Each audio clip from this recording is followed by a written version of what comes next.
श्री शिवाय नमस्तुभ्यम। हम सबको पता है कि आज है 20 नवंबर और आज के इस दिन को तुमरुका पंचमी के नाम से भी जाना जाता है ना। ये वही दिन है जिस दिन हम सभी लोगों के घरों में आज रात में, पता है, कहीं भी बाहर नहीं जाना है आपको, अपने घर के अंदर ही आपको पंचमुखी दीपक लगाना है। अब वो पंचमुखी दीपक हमें लगाना कहाँ पे है, किसका नाम लेना है, इसकी बात करेंगे और इस उपाय के फायदे होंगे। आपके परिवार में कभी कोई तकलीफें नहीं आएंगी, अगर तकलीफें आने वाली होंगी तो आपके घर के बाहर ही वो वापस चली जाएंगी। बहुत ही स्पेशल सा, बहुत ही प्यारा सा उपाय है, तो समझने की पूरी कोशिश करिएगा, ठीक है ना। देखो, जब भी पंचमी आती है ये उपाय मैं आपको याद को कर ही लो, ठीक है ना। तो आपको लेना है इस तरीके से दिया। अब जैसे ही दीपक आपने ये वाला देखा, आपके माइंड में आया होगा ऐसा दीपक तो हमारे घर में है ही नहीं। तो अगर नहीं है तो आपके घर में ऐसे नॉर्मल सा दिया होगा, अरे होगा ना। आप वो दीपक चाहे नया हो या पुराना हो, आप कोई सा भी दिया ले सकते हो, कोई दिक्कत नहीं है, कोई इशू नहीं है। तरीका समझते हैं। अब मैंने क्या बताया आपको, मैंने बताया है पंचमुखी दिया। अब उस दीपक को लगाने का तरीका है कि आपको अपने घर के मेन गेट के बाहर लगाना। ध्यान रखिएगा, ये जो चौखट आपको दिख रही है ना गेट के, इसके अंदर नहीं लगाना है आपको। इस चौखट के बाहर या तो यहां लगा दो, यहां लगा दो, कहीं पे भी लगा सकते हो ना। अब बात करते हैं कि हमें इस पंचमुखी दीपक को लगाना कैसे है।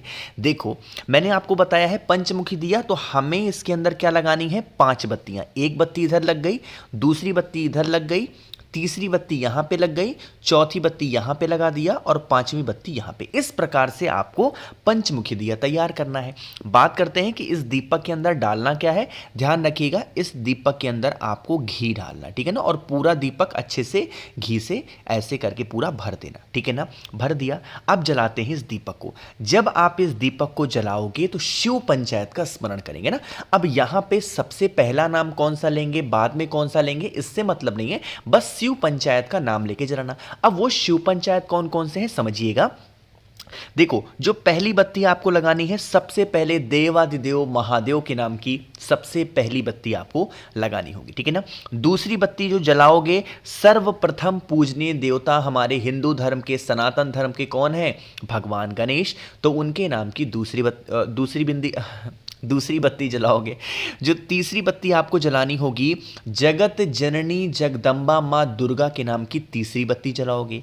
जो चौथी बत्ती जलानी है वो भगवान विष्णु के नाम की जलानी है। और लास्ट में जो पांचवी बत्ती आपको प्रज्वलित करनी है, पूरे विश्व, पूरे संसार में अपने प्रकाश से पूरे विश्व को जगमग करने वाले भगवान सूर्य के नाम की पांचवी बत्ती जलाओगे, ठीक है ना। फिर से बता रहा हूं, पहली बत्ती महादेव के नाम की होगी, दूसरी बत्ती भगवान गणेश के नाम की होगी, तीसरी बत्ती मां दुर्गा के नाम की होगी, चौथी बत्ती भगवान विष्णु के नाम की होगी और पांचवी बत्ती भगवान सूर्य के नाम की होगी। तो इस प्रकार से आपको इन शिव पंचायत का स्मरण करके अपने घर के मेन गेट के बाहर लेफ्ट साइड और राइट साइड में आप उस दीपक को अगर जला देते हैं तो आपकी फैमिली में, आपके परिवार में कभी भी कोई संकट प्रवेश नहीं करेगा। और अगर करने वाला होगा तो ये शिव पंचायत देवता आपके परिवार की रक्षा स्वयं करेंगे, ठीक है ना। करना जरूर। तो यहां पे पहले दीपक की हमने बात कर ली है। आगे बढ़ते हैं इस वीडियो के हम लोग अपने दूसरे उपाय की तरफ। देखो, दूसरा उपाय कौन सा होगा। स्क्रीन पे आप सभी को बहुत सारे रुद्राक्ष दिख रहे हैं जिसमें कई मुखी है, एक 5 मुखी दिख रही होगी, एक 7 मुखी है, एक 9 मुखी है। इस उपाय के लिए जरूरी नहीं है कि आपको यही लेना है, कोई सा भी रुद्राक्ष आप पे घर में हो, चाहे वो 2 मुखी हो, 3 मुखी हो, 1 मुखी हो, 5 हो, 7 हो, 9, कोई सा भी आप रुद्राक्ष ले सकते हो, ठीक है ना। कोई भी एक लो। अब फायदे समझो। देखो, जैसे आज के टाइम पे क्या हो गया ना कि हर एक फैमिली में, हर एक परिवार में ना लोग डिप्रेशन का शिकार हो रहे हैं। और डिप्रेशन का शिकार होने का मतलब क्या है कि काम ज्यादा हो रहा है और उनके जीवन में सुकून कम है। सुकून कम का मतलब कि भले ही ऑफिस से वो घर आ जाए बट फिर भी वो टेंशन में रहते हैं, चाहे ऑफिस को काम को लेकर के, चाहे घर की चिंता को लेकर के ना। और घर परिवार के लोगों को भी ये चीज समझनी चाहिए कि अगर कोई भी व्यक्ति घर से बाहर से कमा करके आ रहा है, चाहे वो पुरुष हो या स्त्री हो, तो उसको कम से कम पारिवारिक झंझट से दूर रखा जाए। लेकिन आज के टाइम पे ऐसा नहीं होता ना। जैसे ही घर में पति घुसा, पत्नियां अपने दिन भर की चर्चा सुना देंगी। कोई पत्नी काम करके घुसी तो घर वाले जो होते हैं, चाहे हस्बैंड हो या घर वाले हो, पूरे दिन भर की उसको बातें सुना देंगे। ऐसा नहीं करो, है ना। किसी भी व्यक्ति के जीवन से खिलवाड़ मत करो, आपको बहुत पछताना पड़ेगा, ठीक है ना। चलो उपाय को समझते हैं। कोई सा भी एक रुद्राक्ष ले लो और उस रुद्राक्ष को लेकर के आपको उसमें जल भरना, ठीक है ना, तांबे के लोटे में। और उसी जल के अंदर जो भी रुद्राक्ष आपने लिया है, चाहे एक मुखी, दो मुखी, पांच मुखी, सात मुखी, डाल देना। डालने के बाद में क्या करना है, आपको इस कलश के अंदर उस रुद्राक्ष को आधे घंटे तक पड़ा रहने दो। आधे घंटे से एक घंटे ऐसे पड़ा रहने दो। जब आधे से एक घंटे हो जाए, उस रुद्राक्ष को निकाल के घर में रख लो फिर से। अब देखो, हाँ, एक चीज छोटी बता दूं, ये जो फोटोज आपको दिख रही हैं, एक बहन को मैंने रुद्राक्ष भेजा था, उन्हीं द्वारा ये फोटो भेजी गई है। तो आप देख लो, ऐसे छोटे से प्यारे से बॉक्स में रुद्राक्ष आप सबको भेजता हूं, और अब तो मैं उसमें माला भी डलवा देता हूं। तो जब भी ऑफर आएगा फिर से मैं आपको बताऊंगा, अभी तो सारे ऑफर्स बंद हैं। अब देखो, फेस रखिएगा उत्तर दिशा, नॉर्थ डायरेक्शन, महादेव के शिवलिंग के पास में। सबसे अच्छी बात पता है इस उपाय की क्या है, आप चाहो इस उपाय को घर पे करो, आप चाहो तो मंदिर में करो, आप चाहो सुबह करो, दोपहर में करो, रात में करो, कभी भी कर सकते हो, ठीक है ना। देखो, जब पहुंच जाओ महादेव के शिवलिंग के पास में, आपको क्या करना है, वही रुद्राक्ष का जल महादेव के शिवलिंग के ऊपर समर्पित करना है। यहां पे एक नाम हमें बोलना है, मैं यहां पे नाम लिख रहा हूं, आप चाहो तो नोट कर सकते हो, है ना। कौन से महादेव? सोमेश्वर महादेव। कौन से महादेव? सोमेश्वर महादेव के नाम से जल को चढ़ाना। यही रुद्राक्ष जल बहता हुआ जलाधारी से नीचे गिरेगा।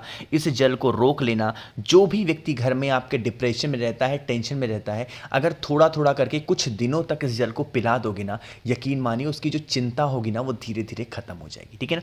तो भूलना नहीं है, करना जरूर है। और परिवार के लोगों को भी, उस व्यक्ति को तो कम से कम परेशान नहीं करना चाहिए जिसकी वजह से आपका परिवार चल रहा है, ठीक है ना। चलो, दो उपाय समझ में आ गए हैं। आगे बढ़ते हैं इस वीडियो के हम लोग अपने तीसरे उपाय की तरफ, और यह तीसरा उपाय होगा स्पेशली आपकी इच्छा को पूरी करने। अब लोग कहेंगे भैया कमल गट्टा आप दिखा रहे हो, फिर करो इच्छा पूरी करने के लिए। इच्छा पूरी करना सिर्फ धन में नहीं होता है ना, आपकी कोई भी ऐसी इच्छा हो सकती है, चाहे वो व्यापार को लेके हो, नौकरी को लेके हो, इज्जत को लेके हो, किसी भी चीज को तो लेके हो सकती है।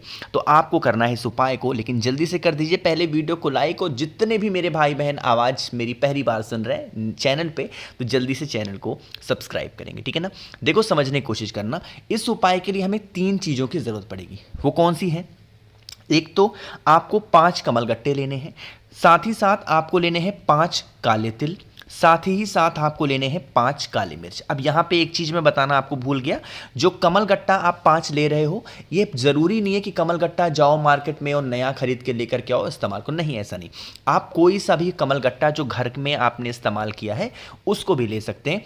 सिंपल पहुंच जाना सीधा महादेव के शिवलिंग के पास में। यहां पे 2 ऑप्शन है, चाहे तो उन तीनों चीजों को महादेव की चौखट के किसी भी साइड चढ़ा दो, या फिर महादेव के शिवलिंग के ठीक ऊपर चढ़ा दो। लेकिन चढ़ाते टाइम हमें एक नाम याद रखना है महादेव का, और वो नाम है कुंदकेश्वर महादेव। कौन से महादेव? कुंदकेश्वर महादेव के नाम से जो आपकी मनोकामना है, जो आपके विशेष हैं, अगर आप समर्पित कर देते हैं उन तीनों चीज़ों को एक साथ, तो आपकी बरसों पुरानी जो मनोकामना होगी, जो विशेष होंगी, वो शिव शंभू भोलेनाथ पूरी ज़रूर कर देंगे ना। तो भूलिएगा नहीं, बहुत ही छोटा सा और ये आसान सा उपाय था। 3 उपाय आपको समझ में आ गए होंगे। आगे बढ़ते हैं इस वीडियो के हम लोग सबसे आखिरी और बहुत ज़्यादा आसान से उपाय की, जिसमें सिर्फ हमें लौंग लेने हैं। लेकिन उससे पहले आप समझ लो कि इस उपाय को आप करते हो या करने जाते हो तो आपको फ़ायदे क्या होने वाले हैं। जैसे घर का अगर कोई भी सदस्य आपकी रोगी है ना, दिन भर वो इंसान पड़ा रहता है, शुरू से मतलब जब से सुबह से उठता है मेडिसिन ही खाना होता है, उसको डॉक्टर का चेकअप ही कराना होता है, शुगर, बीपी, बहुत सारी बीमारियां हैं, तो आपको इसके लिए 5 लौंग लेने, बस ज़्यादा नहीं लेना, सिर्फ 5 लौंग लीजिएगा। जो भी व्यक्ति घर में बीमार है, पंचमी तिथि पे उसके सर से लेकर के पैर तक 5 बार घुमाओगे। कितनी बार घुमाना है? सिर्फ और सिर्फ 5 बार उस लौंग को क्लॉकवाइज डायरेक्शन में, जिस दिशा में घड़ी घूमती है ना, उसी दिशा में आपको उन 5 लौंग को उस व्यक्ति के सर से लेकर के पैर तक घुमा लेना। और घुमाने के बाद में आपके घर का जो मेन गेट होता है लोहे वाला, उस मेन गेट के बाहर अगर आप तेजी से फेंक देते हैं तो इससे उस व्यक्ति की जो नज़र होती है वो उतर जाती है, जिससे जो वो मेडिसिन खाता है, वो दवा खाता है, वो दवा उसको काम आती है, ठीक है ना। तो करना ज़रूर है, भूलिएगा नहीं इस उपाय को भी कोई लोग। तो यहाँ पे हम लोगों ने बात कर ली है अपने उपाय की। तो वीडियो अगर आपको पसंद आती है तो लाइक ज़रूर किया करिए। आप लोग में से किसी को भी अगर मुझसे फ़ोन पे बातें करनी है मैसेज पे, तो आप हमें इंस्टाग्राम पे फॉलो कर सकते हैं। उसके लिए आपको सर्च करना होगा द नेचुरल प्लैनेट 108, वहां पे हम लोग बहुत सारी बातें करेंगे। बाकी मेरे जितने भी भाई बहन आवाज आज मेरी पहली बार सुन रहे हैं, चैनल को जरूर सब्सक्राइब करेंगे। श्री शिवाय नमस्तुभ्यम।